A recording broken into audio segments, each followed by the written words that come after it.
خواتین کیسے احرام باندھیں؟ بعض خواتین شرعی عذر کی وجہ سے، ناپاکی کی وجہ سے نماز نہیں پڑھ سکتی، نفل نہیں پڑھ سکتی، وہ کیسے احرام باندھیں؟ ان کا ذکر بعد میں۔ پہلے وہ خواتین جو نماز پڑھ سکتی ہیں وہ احرام کیسے باندھیں؟ خواتین گھر سے نہا دھو کر عام کپڑے پہنیں۔ خواتین کے لیے احرام کا کوئی خاص لباس نہیں ہے۔ گھر سے نہا دھو کر کپڑے پہنیں، پردے کا اہتمام کریں، عبایا پہنیں، اور ایک اپنے پاس سکارف رکھ لیں۔ سکارف ایک تکونا رومال جس کو وہ جب احرام باندھیں گی تو سر پہ باندھیں گی، اس کا بھی طریقہ بتاؤں گا۔ وہ اپنے پرس میں ایک تکونا رومال رکھ لیں، بس سکارف سمجھ جاتی ہیں خواتین۔ اور پھر اس کے ساتھ ساتھ خواتین ایک اپنا گلے کا پرس رکھیں اور ایک ان کا سوٹ کیس ہونا چاہیے۔ یہ تیار ہو کر ایئرپورٹ پر پہنچیں اور وہاں پہنچ کر ٹکٹ سے فارغ ہو کے، امیگریشن سے فارغ ہو کے لاؤنج میں پہنچیں گی یہ خواتین۔ وضو ہو تو ٹھیک، نہ ہو تو خواتین کے وضو کرنے کی وہاں الگ جگہ بنی ہوئی ہے، وہاں جا کر خواتین وضو کر لیں، وضو کر کے نماز کی جگہ تشریف لے جائیں ایئرپورٹ پر لاؤنج میں، اور وہیں 2 رکعت نفل پڑھیں۔ پہلی رکعت میں قل یا ایھا الکافرون، دوسری رکعت میں قل ھو اللہ احد۔ پھر وہیں بیٹھے بیٹھے یہ خاتون عمرے کی نیت کرے اور 3 بار تلبیہ پڑھے، خاتون کا احرام بند گیا الحمدللہ۔ یہ خاتون جو میں نے سکارف کہا وہ اس لیے کہ خواتین سر پہ احرام باندھنے کے بعد دوپٹہ یا شال یا چادر نہ لیں، سر پہ دوپٹہ شال چادر نہ لیں، کیونکہ وہ بار بار سفر کرتے ہوئے جدہ ایئرپورٹ پر طواف کرتے ہوئے تیز ہوا کی وجہ سے سر کے بال کھل جاتے ہیں، دوپٹہ اتر جاتا ہے، ہل جاتا ہے اپنی جگہ سے۔ خاتون کے سر کے بال سطر میں شامل ہیں، احرام کی حالت میں بھی وہ نہیں کھلنے چاہیے، اس لیے یہ خاتون دوپٹے کے بجائے سکارف استعمال کریں۔ جب 2 رکعت نفل پڑھنے کے لیے جائیں تو سکارف باندھیں۔ اس طرح کے گھر میں خواتین سکارف باندھتی ہیں، اس طرح کے پیشانی کے اوپر بھی سکارف ہوتا ہے، بھووں تک سکارف آتا ہے، یہ غلطی نہیں کرنی۔ احرام کے اندر خاتون کے لیے لازم ہے، واجب ہے کہ وہ چہرے کو کھلا رکھیں اور چہرے پر کپڑا نہ لگنے دیں۔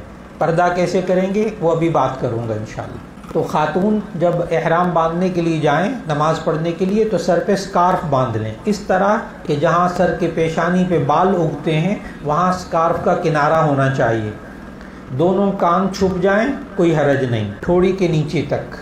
چہرہ کہتے ہیں سر کے بال جہاں سے اگتے ہیں وہاں سے لے کر ٹھوڑی کے نیچے تک، ایک کان کی لو سے دوسرے کان کی لو تک یہ چہرہ ہے، اس کو ڈھانپنا ہوگا، باقی سر کو ڈھانپنا ہوگا، چہرے کو کھلا رکھنا ہوگا۔ تو یہ سکارف باندھ لیں۔ یہ احرام کی حالت میں پابندی ہے، جب احرام کھل جائے گا پھر وہ دوپٹہ چادر استعمال کریں۔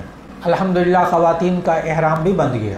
اب وہ خواتین جو نماز نہ پڑھ سکتی ہوں وہ بہت پریشان ہوتی ہیں اور وہ کہتی ہیں ہم نے نماز بھی نہیں پڑھ سکیں گے، نفل بھی نہیں پڑھ سکیں گے، احرام کیسے باندھیں گے، ہمارا عمرہ کیسے ہوگا۔ بالکل پریشان نہیں ہونا، اس لیے کہ نبی صلی اللہ علیہ وسلم جب تشریف لے جا رہے تھے تو اس سفر میں حضرت عائشہ رضی اللہ عنہا زوجہ مطہرہ وہ اس کیفیت میں آ گئیں، شرعی عذر کی وجہ سے پریشان ہوئی، تو نبی صلی اللہ علیہ وسلم نے ان کو ایک لائن سکھائی، بس ایک سطر کا مسئلہ سکھایا، ایک لائن کا مسئلہ، ساری پریشانی ختم ہو گئی۔ جامع ترمذی میں وہ حدیث موجود ہے کہ نبی صلی اللہ علیہ وسلم نے حضرت عائشہ رضی اللہ عنہا سے فرمایا، اے عائشہ تم اس حالت میں حج اور عمرے کا ہر کام کر سکتی ہو سوائے طواف کے، کیونکہ طواف مسجد میں ہوتا ہے، بس ساری پریشانی ختم۔ ابھی میں ذکر کروں گا کہ یہ کیسے یہ خاتون عمرہ کریں جو نماز نہیں پڑھ سکتی، یہ احرام کیسے باندھیں گے، طواف کیسے کریں گے، عمرہ کیسے کریں گے، بالکل پریشان نہ ہو، لیکن آپ کو بات پوری پتہ ہونی چاہیے۔ مرد حضرات بھی اس مسئلے کو سمجھیں تاکہ خواتین کی رہنمائی کر سکیں۔ یہ خاتون دیکھیے گا دین کتنا آسان ہے۔ بعض خواتین کو دوسری خواتین باتیں سناتی ہیں کہ جی آپ ناپاکی کی حالت میں آپ نماز تو پڑھ نہیں سکتی، احرام یہاں نہ باندھیں، وہاں جا کر مکے جا کے جب پاک ہو جائیں پھر احرام باندھیں۔ ایسی غلطی ہرگز نہیں کرنی، ایسی غلطی ہرگز نہیں کرنی۔ اگر یہ خاتون بغیر احرام باندھے جدہ ایئرپورٹ پر پہنچ گئیں تو ایسی صورت میں فوراً دم واجب ہو جائے گا، بغیر احرام کے ایک بکرا واجب ہو جائے گا، اس لیے بہت احتیاط کیجیے، کسی کے کہنے میں نہ آئیں۔ یہ خاتون احرام کیسے باندھے، دین بہت آسان۔ یہ خاتون نہا دھو کر کپڑے بدل کر عبایا پہن کر ایئرپورٹ روانہ ہو جائیں اور ایئرپورٹ پر پہنچ کر لاؤنج میں جب بیٹھ جائیں صوفے پر جا کر، تو وہاں اب انہوں نے صرف ہوائی جہاز میں بیٹھنا ہے، تو یہ خاتون لاؤنج میں بیٹھ گئیں، صوفے پر بیٹھی ہیں، بیٹھے بیٹھے یہ عمرے کی نیت کریں اور 3 بار تلبیہ پڑھیں، ان کا احرام بند گیا۔ الحمدللہ دین بہت آسان۔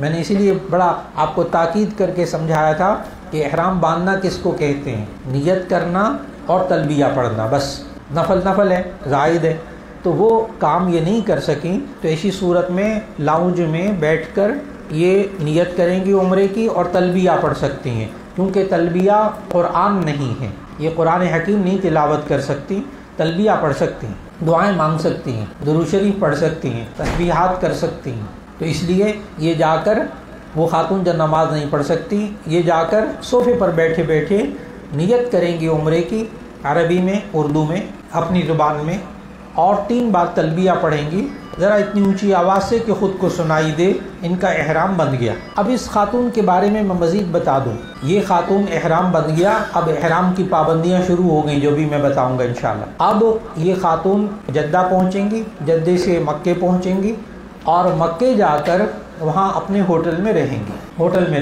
جب پاک ہو جائیں گی، یہ 2 دن 3 دن 4 دن یہ حالت احرام میں رہیں گی، پابندیاں پوری نماز نہیں پڑھ سکیں گی، باقی پابندیاں پوری، تو یہ جب پاک ہو جائیں گی، نہا دھو کر، احرام بندھا ہوا ان کا پہلے سے، اب کوئی احرام نہیں باندھنا نیا، تو یہ نہا دھو کر پاک ہو کر یہ طواف کریں گی، باقی سعی کریں گی، اپنے بال کو تروائیں گی، باقی عمرہ بالکل اسی طرح، یعنی ذرا برابر دقت نہیں، ذرا برابر پریشانی کی بات نہیں۔